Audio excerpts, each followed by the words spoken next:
share their ideas and ask questions.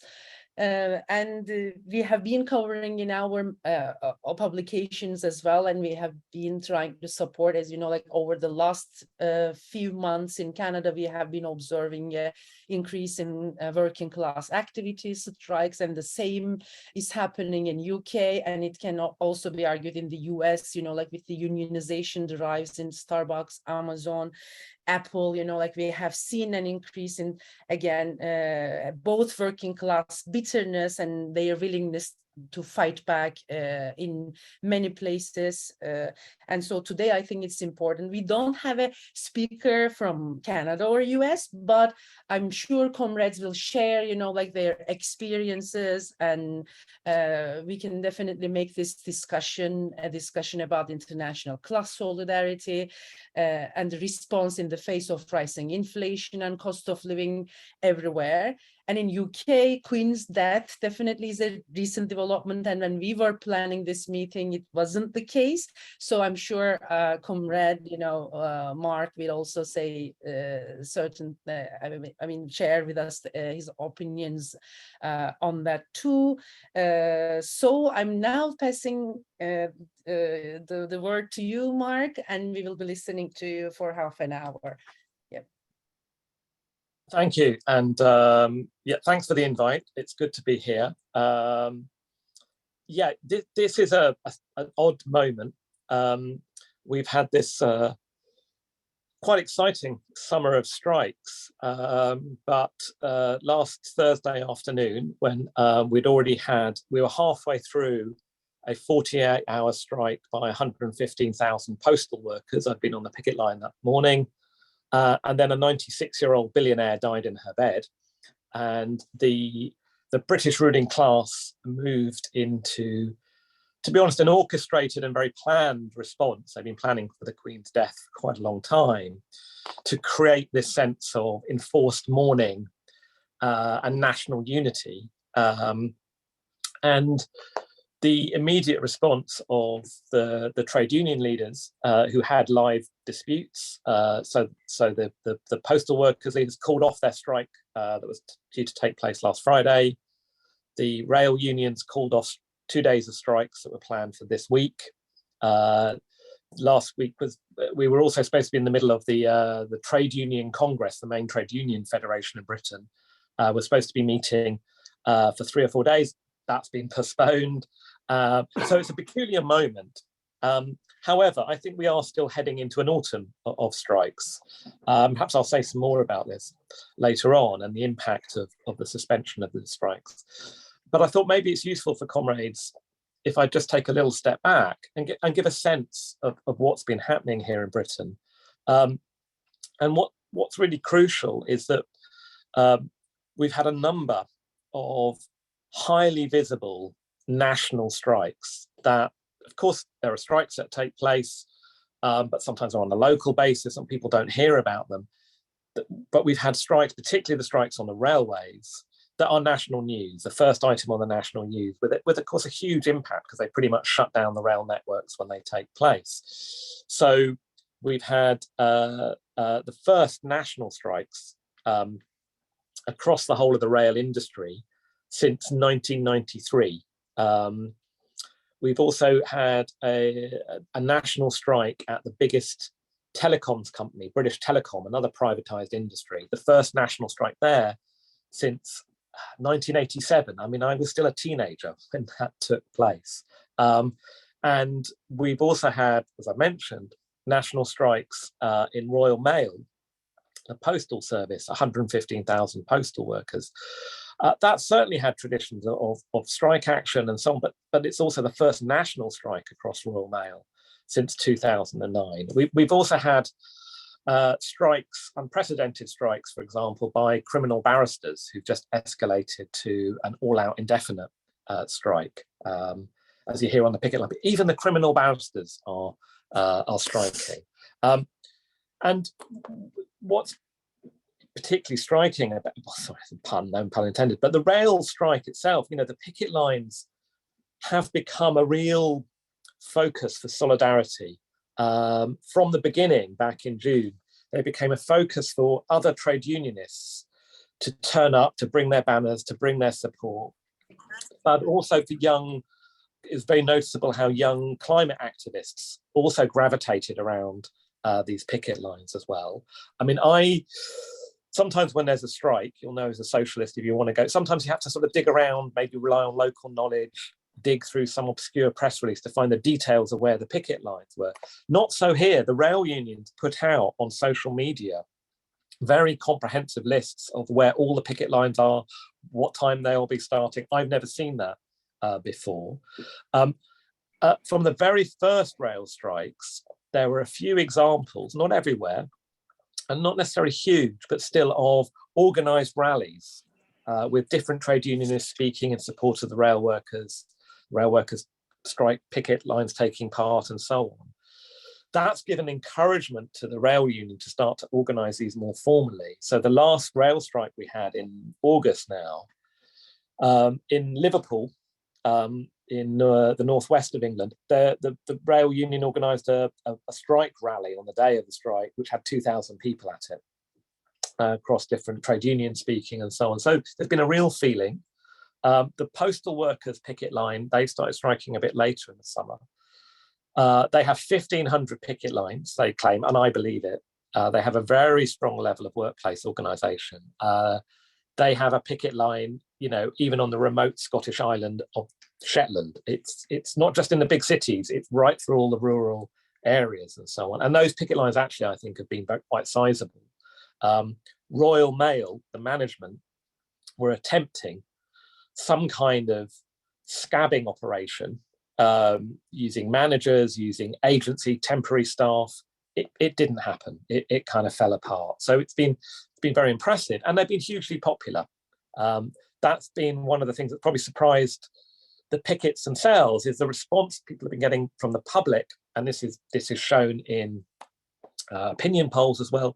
There's a huge wellspring, particularly from other working class people, of support for the strikes.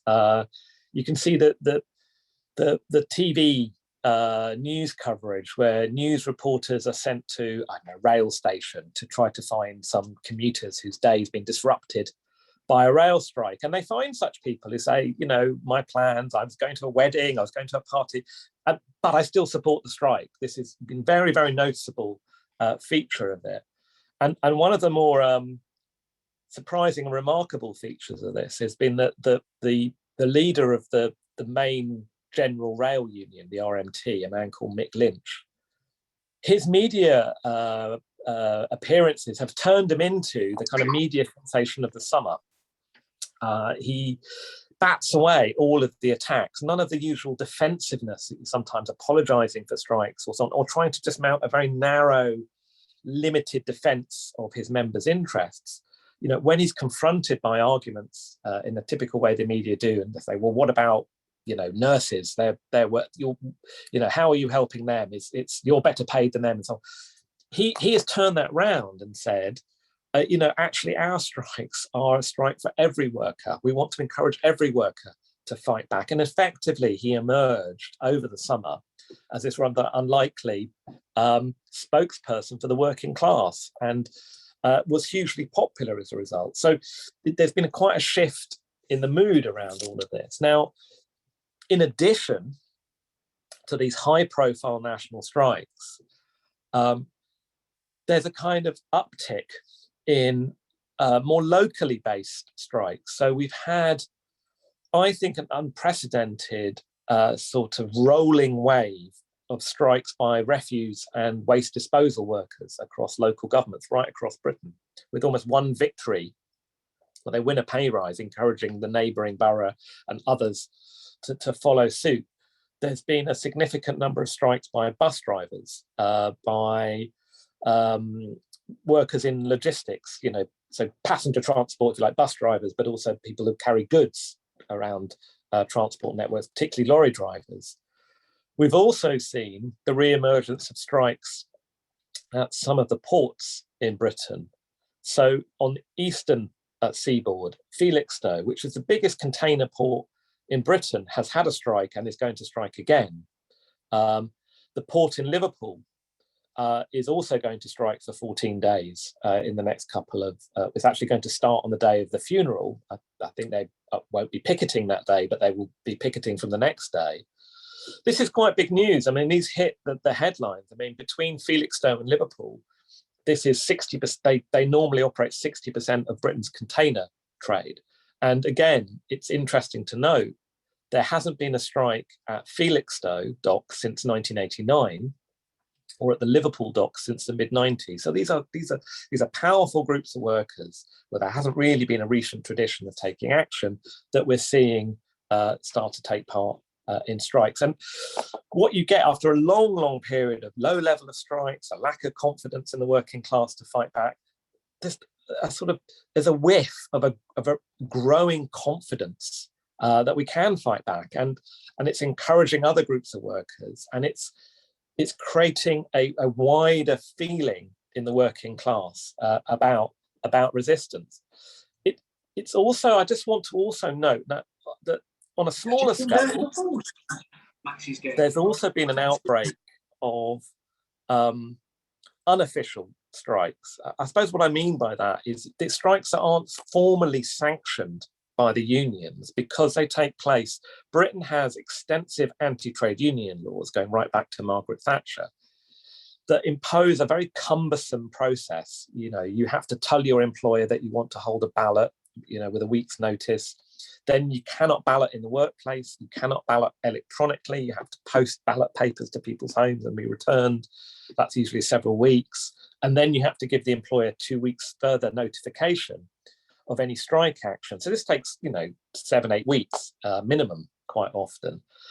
What we've seen is some unofficial strikes with none of that, where people have just walked out, catching the employer by surprise. A food factory in Manchester, a couple of hundred workers just walked out.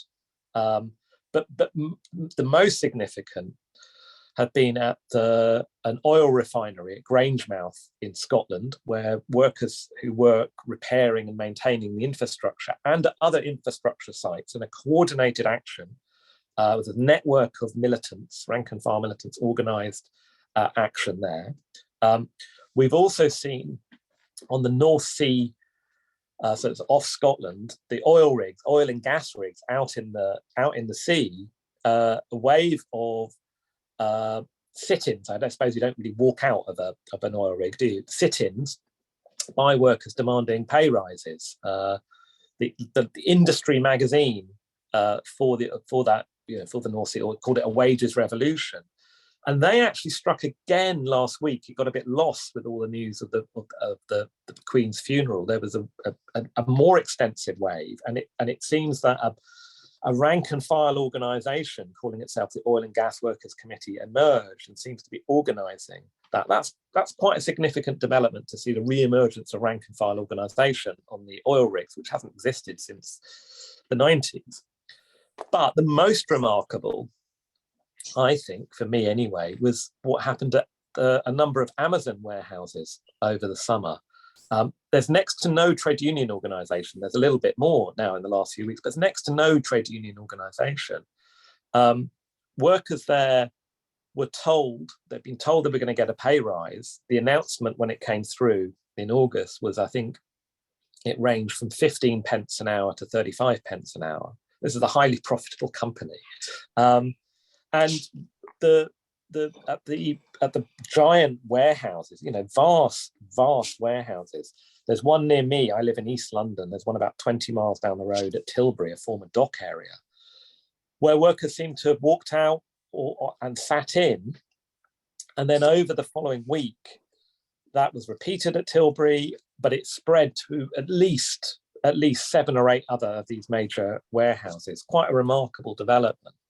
And to me, I can't help but think that if those Amazon workers who'd been watching the news, watching the rail strikes with picket lines, with people, popular, it must have encouraged them to think, well, that's what you do.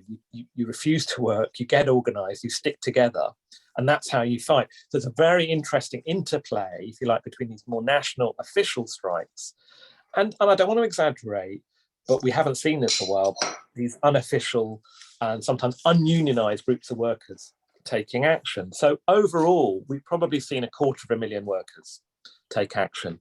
Of course, still quite small compared to the size of the working class and so on. But against the background in Britain, where we've had very low level of strikes overall for decades, to be honest, this has been quite an electrifying development. Okay, if that's a bit of a sketch of what's been happening, what's driving the strikes? Well, there's no question that the whip of inflation, the cost of living crisis that's engulfed Britain as elsewhere in the last, well, months, year at most, is really what's compelling much of the action that's taking place. Inflation is at a 40-year high in Britain. A year ago, inflation was running at about 3%. Today, on the government's official figures, about 10%. On an older, more accurate measure, it's about 12%. So it's sort of accelerated from 0 to 60 almost overnight. And we are seeing particularly a huge spike in energy costs, domestic energy bills, although it also affects businesses too. They went up. I mean, they'd even come down in the last few years, but last October they went up 12%. In April, they went up 54%, and they were due to go up another 80% on October the 1st. Food prices have skyrocketed. Petrol's slightly come down, but it massively leaked. In other words, it's not luxury goods that's driving the inflation figures. It's food, energy, petrol, rent, the essential components of working class household budgets. And that's created a huge, huge pressure. And, employers, inflation's hit double figures, employers in the private sector, hugely varies, of course, and maybe offering on average 4%, less in the public sector. And some groups of workers, the postal workers are being offered 2%. That's a huge, almost overnight onslaught on your standard of living.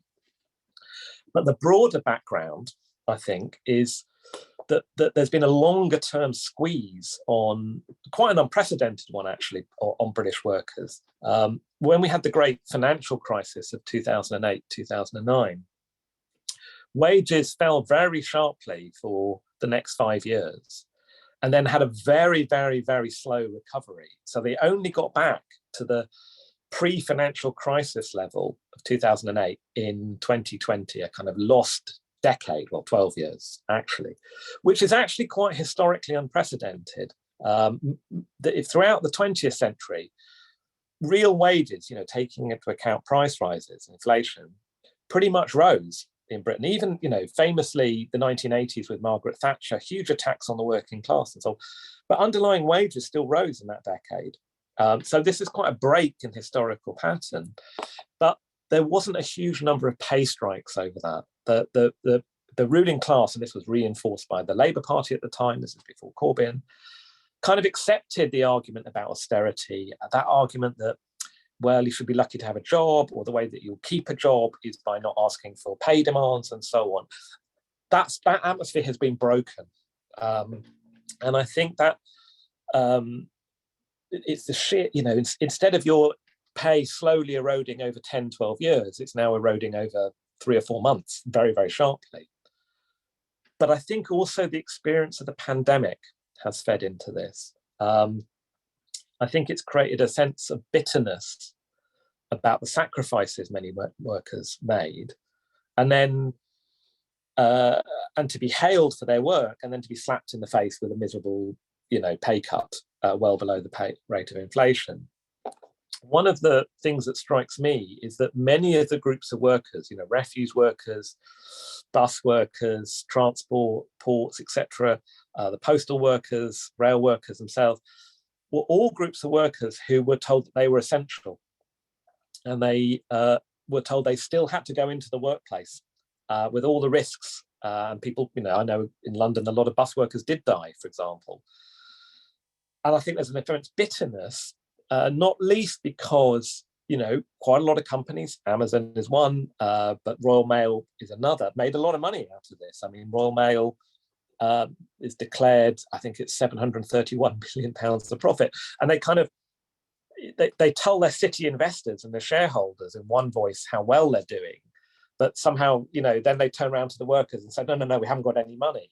And it's not fooling anyone.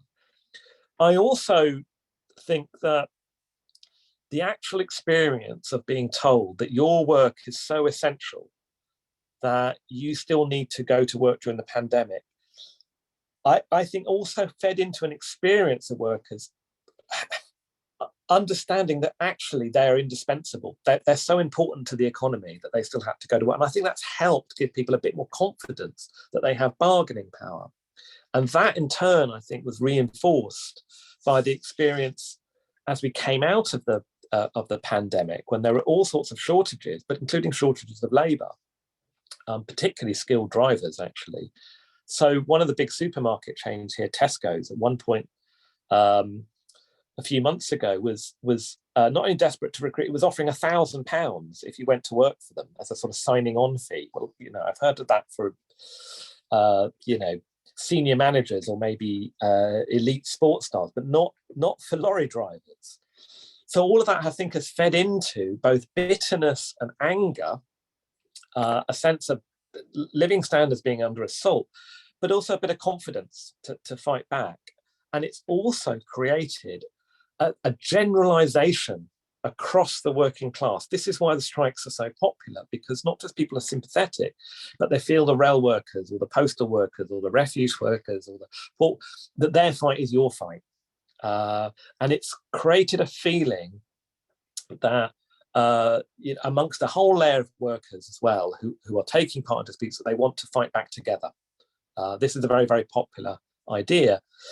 And it is also given a focus to a left in Britain that had been quite disorientated on the whole because of its huge investment in the project around Jeremy Corbyn and transforming the Labour Party. After Corbyn's defeat, thousands of people have left the Labour Party. They're quite disoriented. The strikes have given a real focus for that.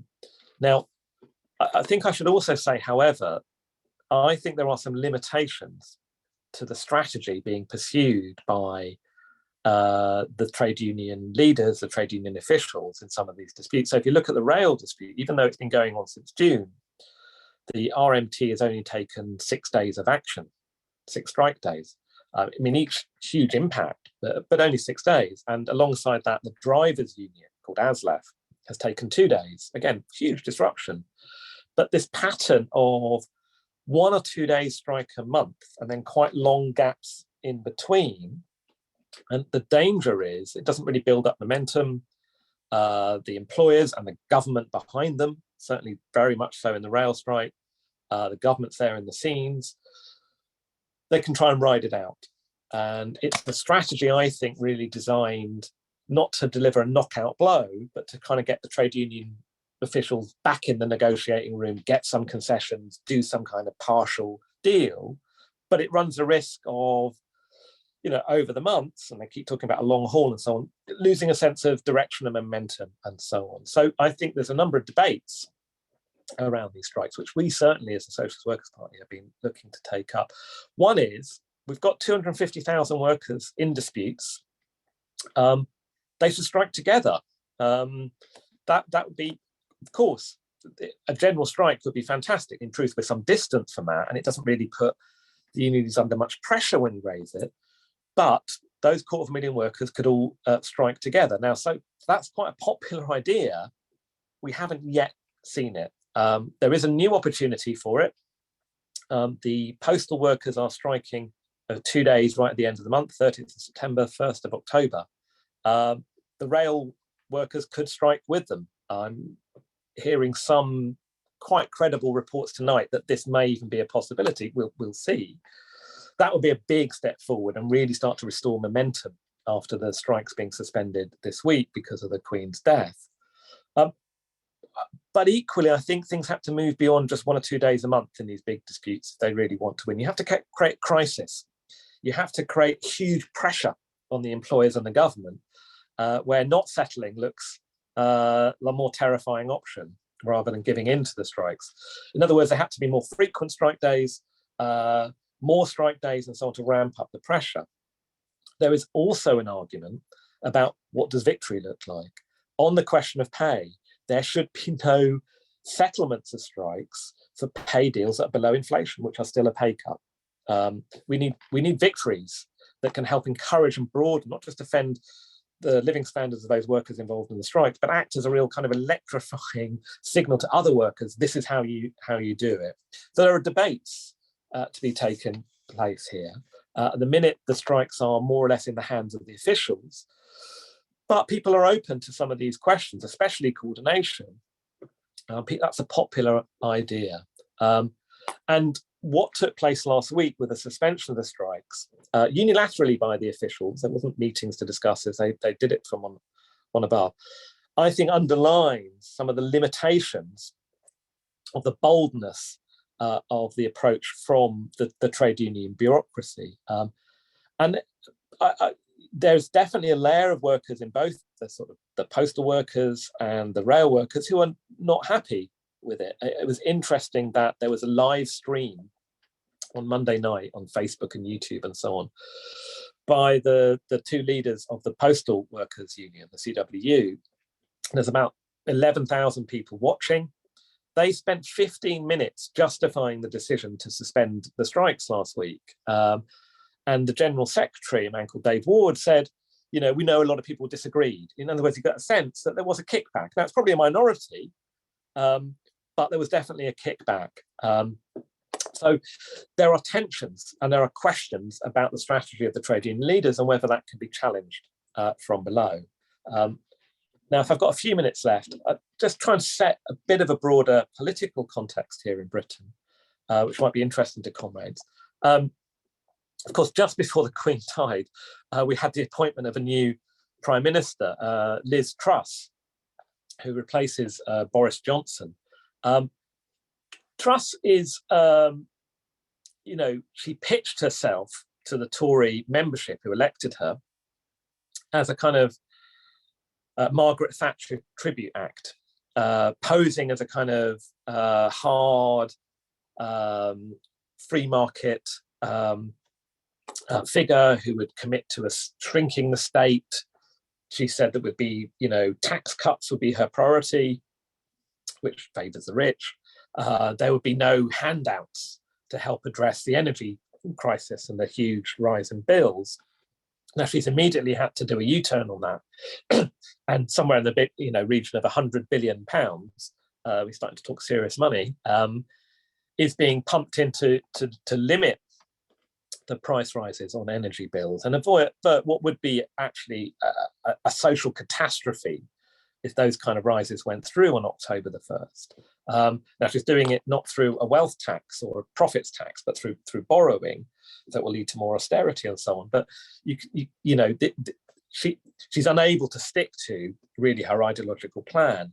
Where I think she will attempt to stick to her plan is a kind of, I think, a sort of, more Trump-like attack on the left, on the war on woke, on trans rights, she's already lifted a moratorium that's been in place for several, on fracking, very dirty energy form. And also, I think, continuing a kind of more authoritarian hardening by the Tories. So she has promised to introduce next month, we'll see what happens, yet another round of laws restricting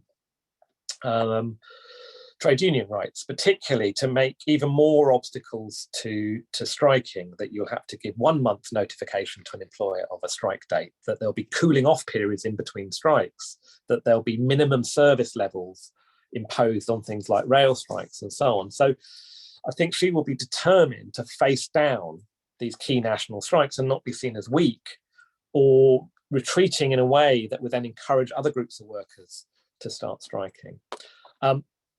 Where's the main opposition party, the Labour Party, under Keir Starmer? Well, Starmer's project is very simple. It's to prove to the British ruling class that not only is he not Jeremy Corbyn, but that the rest of the Labour Party has been rid of any influence of Corbynism. In other words, to prove to the ruling class that he's a responsible pair of hands and no threat at all to their wealth and power. And what that's meant with the strikes, unsurprisingly, is he's wanted to keep his distance without any hint of any support or endorsement for the strikes. So Starmer told his sort of front bench spokespeople, the shadow cabinet, not to go to any of the picket lines. When his transport secretary, a man called Sam Tarry, he's got quite close links to one of the white collar rail union. He not only went to a picket line, he wasn't completely alone in that, but his real crime was that he said that pay rises should be in line with inflation. This got him sacked. I mean, imagine that, saying that workers' living standards should be maintained and not driven down. He was dismissed from the shadow cabinet.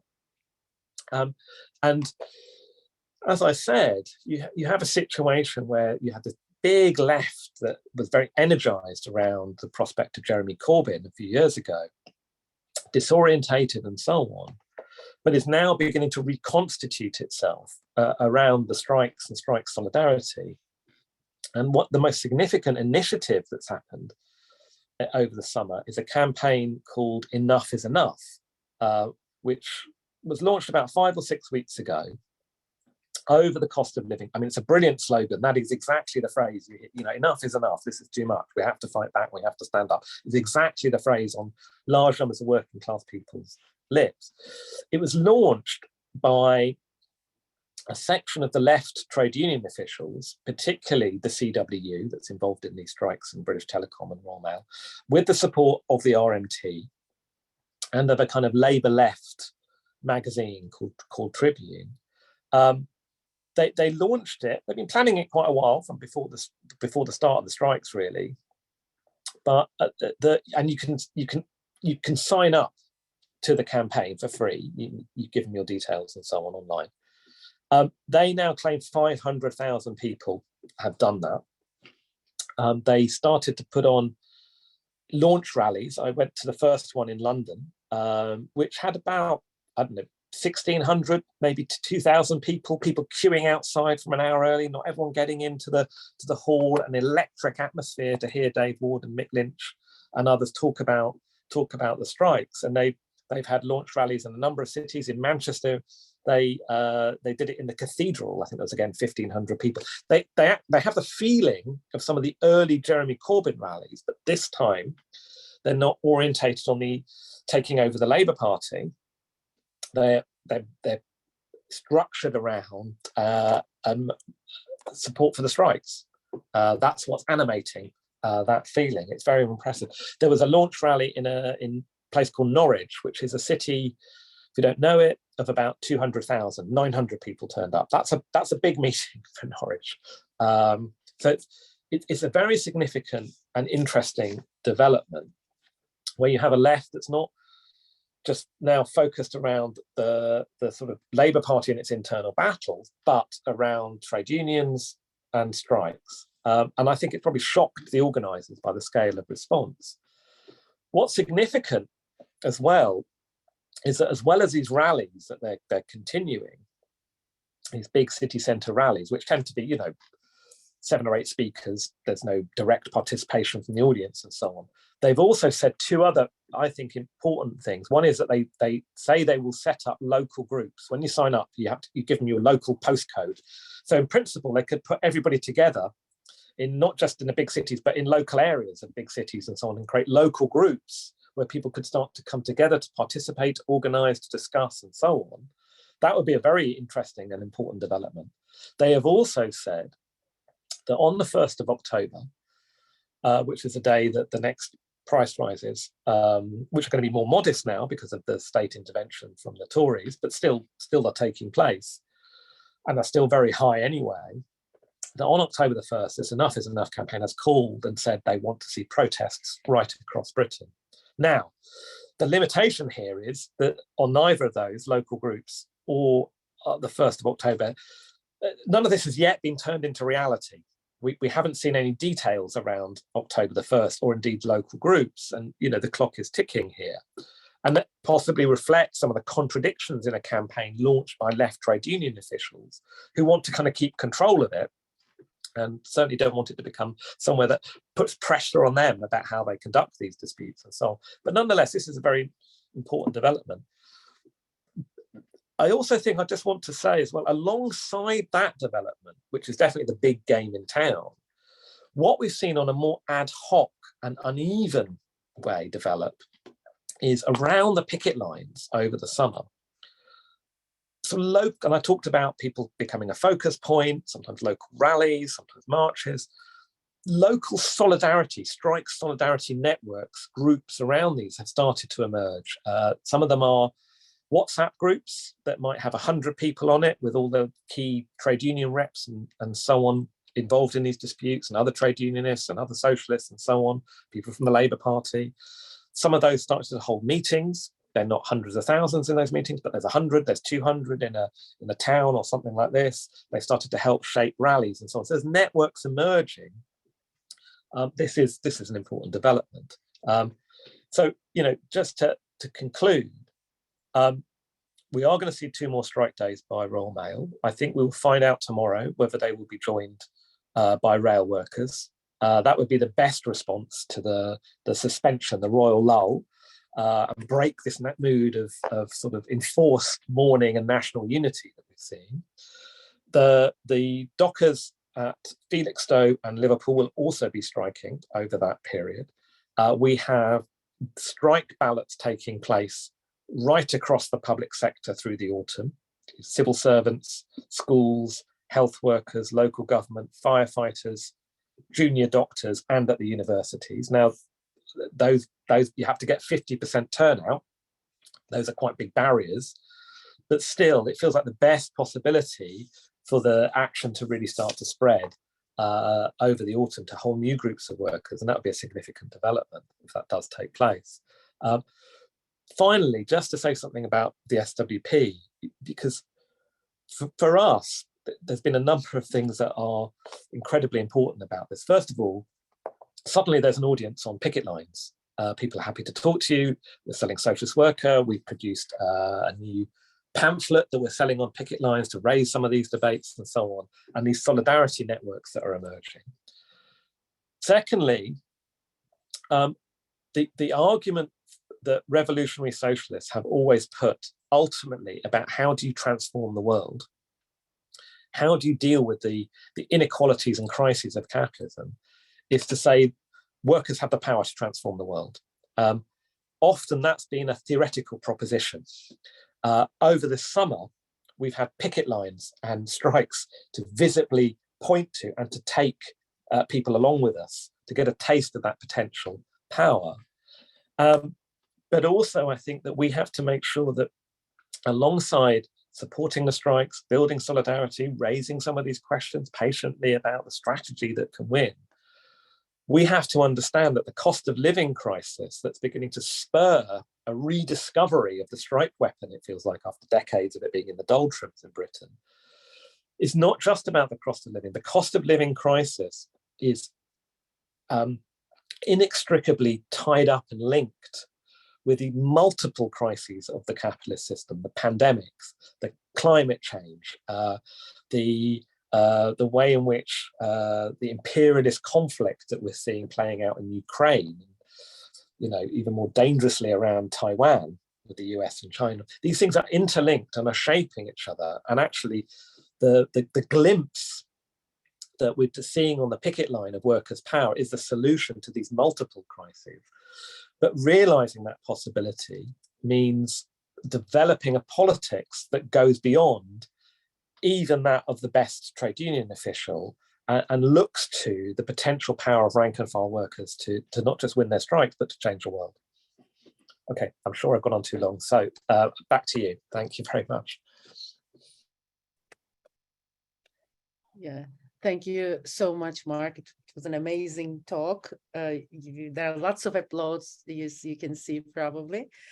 Yeah, and now I will